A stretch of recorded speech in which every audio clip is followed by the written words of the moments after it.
Balance is just my biggest goal in my life right now, and my wife Tracy's. Raising 3 kids, playing sport and having a full-time career in radio, just finding that right balance is key. This is Erin Phillips and Soda. You have to keep that positive mindset because things will work out the way that they're supposed to, and whatever challenges lie ahead, we'll get through it.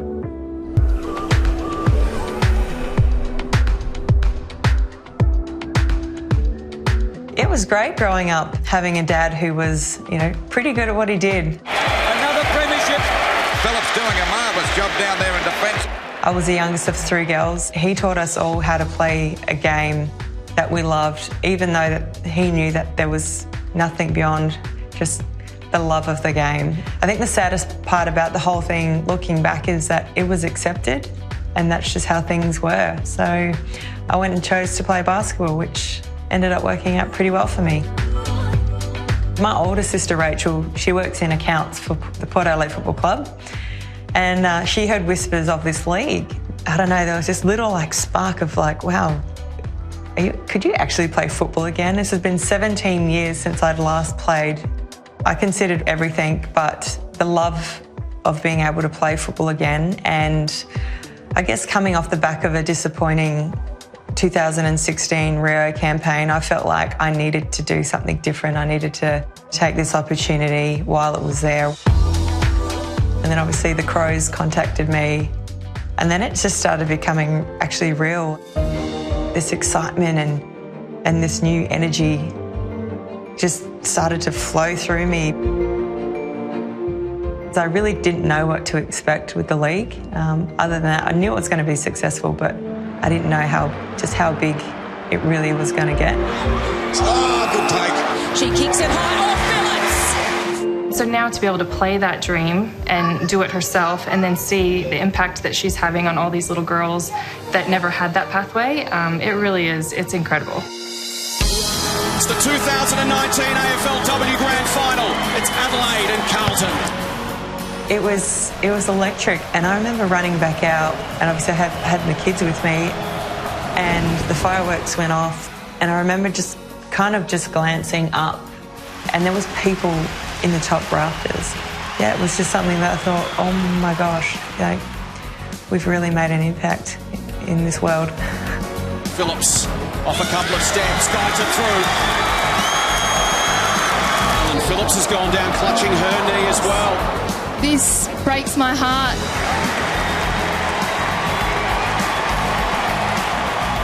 It was incredibly emotional to have so many people just show you support. That moment, I don't care what happens to me, I'll become old and grey one day. That will be a moment that I'll never ever forget. Just the mutual respect that everybody has for Erin Phillips as an athlete, yes, as a person. Oh, it makes you emotional. It really showed me just how powerful we really are and how much change of good that we are doing. And it really was a defining moment of this is now the new platform, and women's sports just going to grow and grow across the board, not just football.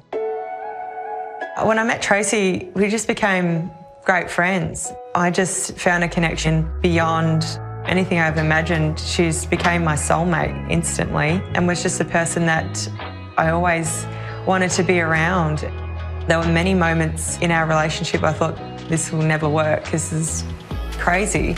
She's American, I'm Australian, we're same-sex couple, it's not even legal at the time.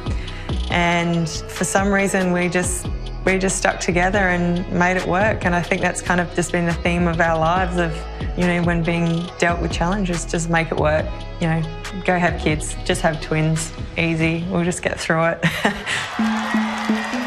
The winner of the 2017 AFLW Best and Fairest, Erin Phillips of the Adelaide Football Club. Didn't think anything about it, it's just a routine thing that you do with your wife or your partner. And then to open up the paper the next day and to see it, a really big picture, I was a little bit shocked and confused of why is this news? I can't tell you how many messages that I got from people thanking us, which I found what? Thanking us for what? The pride rounds that we have in the AFLW Having those discussions is so important. Normalising it, because it is. You just love who you love, and for Tracy and I was each other. For me, I want to end my career with the tank completely empty. Having grown up watching my dad play, there was a lot of that motivation of I still wanted my kids to be around this, and I wanted to keep being that role model for them like Dad was for me. Having them being around a team full of amazing women that have incredible stories, from all walks of life, that's what I wanted them to be a part of. My kids are going to grow up with AFL and AFLW, and they're going to see both of these leagues in the same light and respect them the same way, I think is something really special. When you do get a bit older, your priorities, they change, although I'm still really, really competitive and love to win more premierships. For me, the most important part is how many lives can you impact for the better. How you carry yourself, how you act on and off the field is very, very important. So something that I do pride myself on is I want to be a great role model, not just to my kids, but to other kids out there that want to one day grow up and play sport, or maybe one day want to grow up and marry their best friend.